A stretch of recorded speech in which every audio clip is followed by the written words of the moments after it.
Dear students, now today we are taking the illustration based on the mirror formula, chapter 10, part 4 of the standard 10. Now one illustration, a convex mirror is fitted on an automobile with focal length of 3 meter. If a vehicle behind is at a distance of 5 meter, determine the position and nature of an image. So here first of all we will draw the rough diagram. This is the convex mirror, focus point F, pole P, distance PF is equal to F is equal to 3 meter. The object is beyond the F, that is the U is equal to minus 5 meter. Now here object distance is taken as the minus 5 meter, focal length is positive, it is the convex mirror, focal length is plus 3 meter. Now mirror formula we are using 1 upon U plus 1 upon V is equal to 1 upon F. So 1 upon V is equal to 1 upon F minus 1 upon U. So by putting the value of the U and F in this equation, we get 1 upon V equal to 1 upon 3 minus 1 upon minus 5 is equal to 1 upon 3 plus 1 upon 5 equal to 8 upon 15. That means V is equal to 15 upon 8. 15 upon 8. So it is the plus 1.875 meter. So here the image distance is positive 1.875 meter and the nature of the image is what? As it is positive, it indicates it is the virtual, erect, and erect image, and it is having the small size image.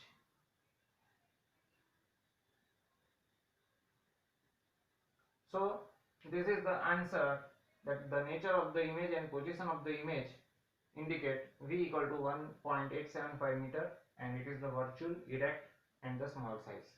If you see the diagram, then here we can take the one parallel rays. It will pass from the F, appear to pass from the F. If we are taking the another ray incident at the P point, pole, then it reflect at the same angle theta, same angle here, then it appear to meet at this point. So here we get the image. So this is the erect image, virtual image, it is behind the convex mirror and it is the small size image. Now we are taking the refraction phenomena and Snell's law. Okay, now take the refraction phenomena. So in the refraction phenomena, what happens when the light is entered from one transparent medium to another transparent medium, then at the point of incidence the light enter into the second medium, that is the another transparent medium, then at the point of incidence it bends from one medium to the another medium. This type of the phenomena is known as the refraction. So in general day-to-day life we all observe all these phenomena. So first of all, the definition of the refraction of light. When a ray of light enters from one transparent medium to another transparent medium, its velocity changes, due to which it gets deviated from its original direction at the surface separating two media. This phenomena is called refraction of light. So our day-to-day life observation of the refraction of light, here we are taking the one example, that take the one glass. filled with the water. Put 1 spoon and observe this phenomena here. So you can see that here I am taking, this is the one glass filled with the water. Now here I am putting the spoon. So while putting the spoon, here it is bending. So you can see the bending of the spoon. This is the refraction phenomena. So here we are taking the one incident ray. This is the incident ray. This is in the one medium. Let us take the air medium. Here we are taking the another transparent medium, second medium. So when this ray, incident ray, is incident at the O point, then at the O point, and here this is the surface AB, at the O point we draw the one normal. This is the imaginary concept. Normal, just we imagine. So at the O point, this is the normal.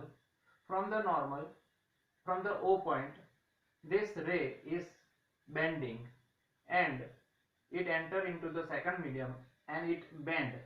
Either it move towards the normal or move away from the normal. It is depend on the density of the medium. So here the ray which is incident is known as the incident ray. PO is the incident ray. The normal M dash is the normal. Here the surface is AB and OR is the refracted ray. So here there is a laws of the refraction. First law, the incident ray, the refracted ray and the normal to the surface separating two media at the point of incidence all lie in one same plane. So this incident ray, the normal and the refracted ray, they all lie in the one same plane. This is the first rule. Second rule, the ratio of the sine of angle of incidence to the sine of angle of refraction is remain constant. So we can say that here is the angle theta 1. Theta 1 is the angle of incidence. Theta 1 angle of incidence, and here is the theta 2. So theta 2 is the angle of refraction. So in this case we can take the second rule, that sine theta 1 upon sine theta 2 is constant.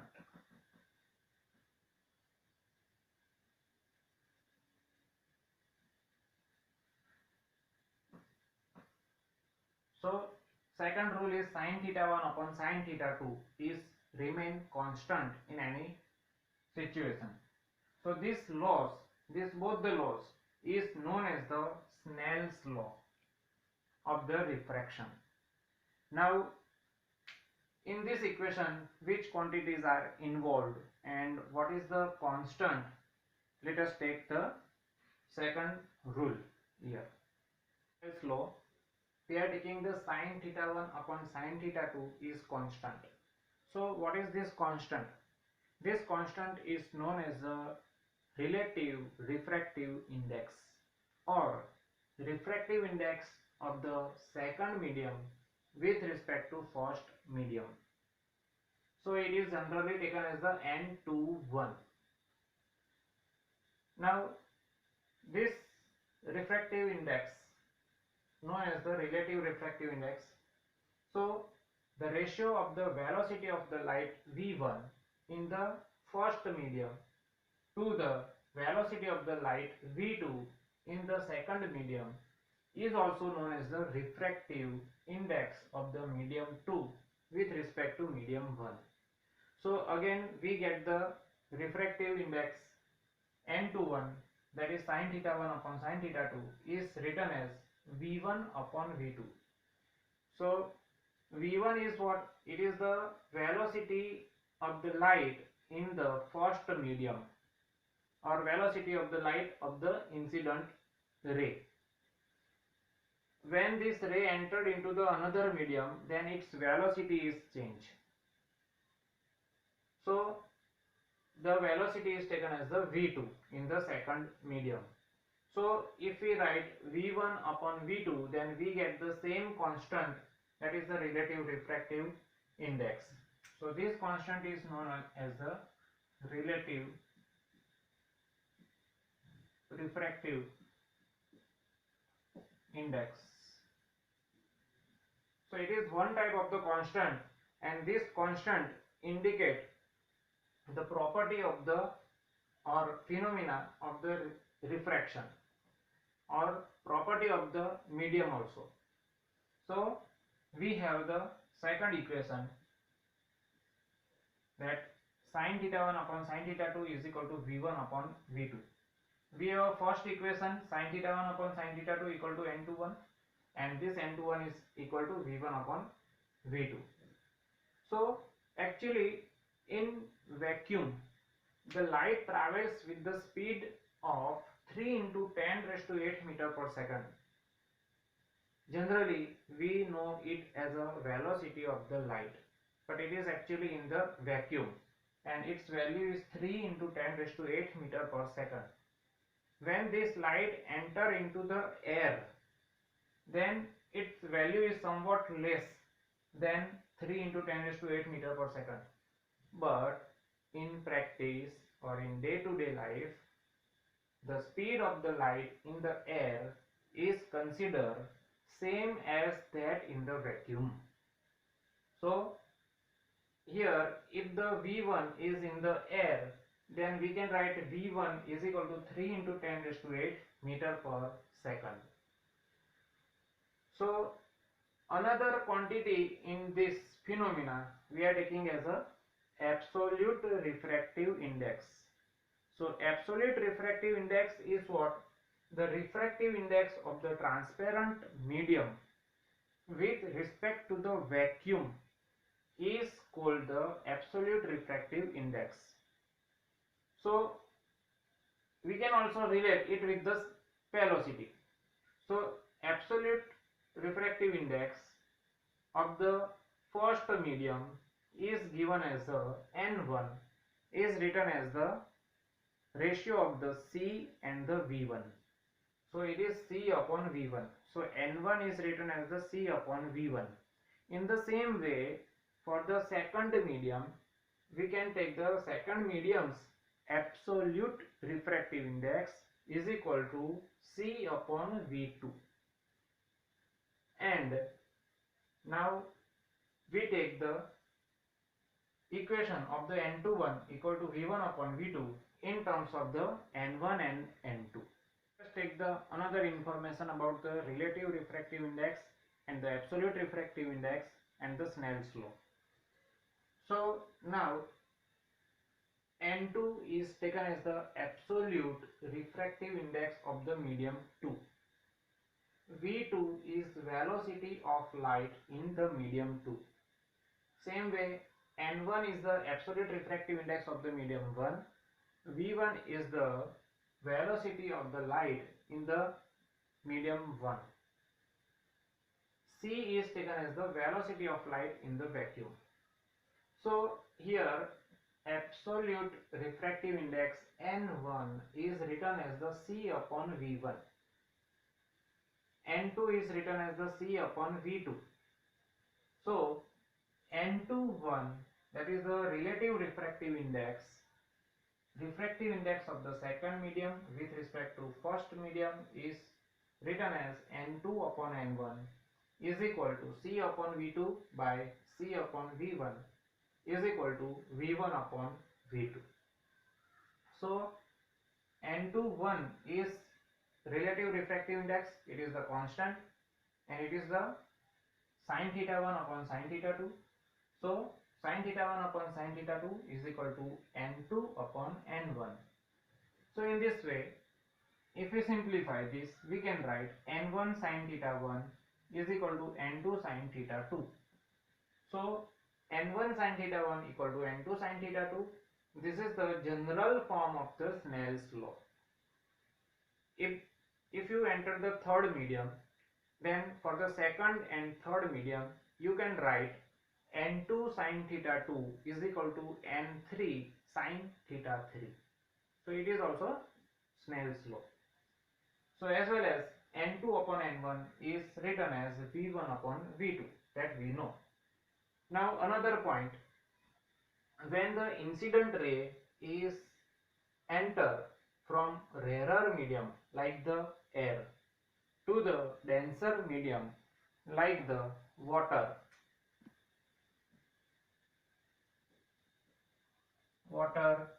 glass, then the refracted ray is moved towards the normal. This we can prove by this equation, n1 sin theta 1 barabar n2 sin theta 2. So sin theta 2